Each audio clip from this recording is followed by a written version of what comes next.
Саламатсыздарбы урматтуу мугалимдер жана окуучулар. Бүгүнкү биздин өтүүчү темабыз суунун географиялык абалы.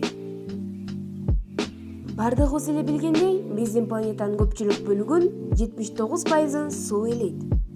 Жер кыртышынын калыңдыгына тереңирээк барсаңыз да, жаракалар менен тешикчелерден сууну таба аласыз. Мындан тышкары, жер бетинде белгилүү болгон бардык минералдар жана тирүү организмдер сууну камтыйт. Табиятта суунун мааниси чоң.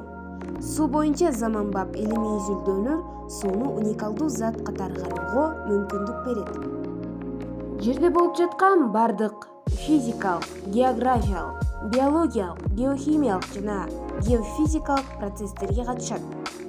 Планетадагы көптөгөн глобалдык процесстердин кыймылдаткыч күчү болуп саналат. Суу жерде суунун циклы сыяктуу кубулушту пайда кылды. Жердин бардык маанилүү кабыктарын камтыган суу кыймылынын жабык, өзгөлтүүсүз процесси.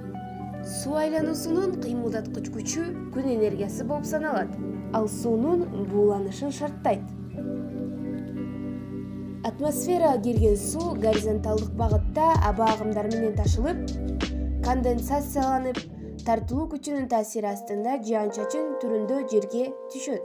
Алардын бир бөлүгү дарыялар аркылуу көлгө жана океанга барса, экинчиси жер кыртышын нымдап, дарыяларды, көлдөрдү жана деңиздерди азыктандырууга катышат. Ал эми азыр болсо суу жөнүндө биз билбеген маалыматтарды билип алалы.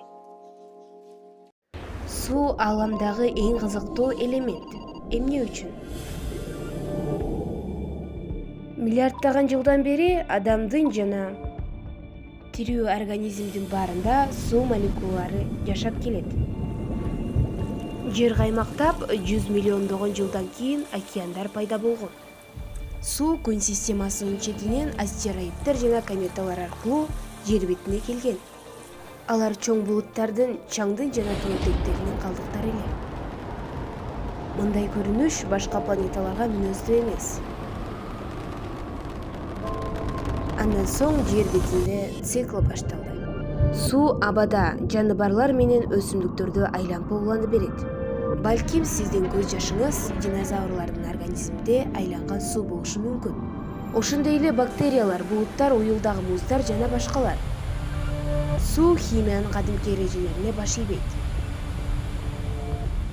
Алгач ал биздин планетада газ түрүндө кездешкен эле. Муну менен бүткөн жок. Ысык суу муздак сууга караганда баттоолорун сиз билесизби? Себебин эч ким билбейт. Суу тартуу күчүнө карама-каршы жогору карай сүзө алат. Бул жол менен кычкылтек жана керектүү азыктар сиздин мээңизге чейин жетет. Ошондой эле өсүмдүктөр жер аркылуу сугарылат.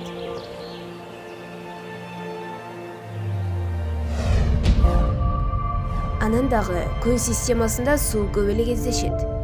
Биз мурун жер бетинде суусумул биз элебиз деп ойлогонбуз. Бирок чынында күн системасында жана анын сыртында дагы суу бар. Эми биз Айда, Марста, жада калса Плутондо да суу бар экенин билебиз.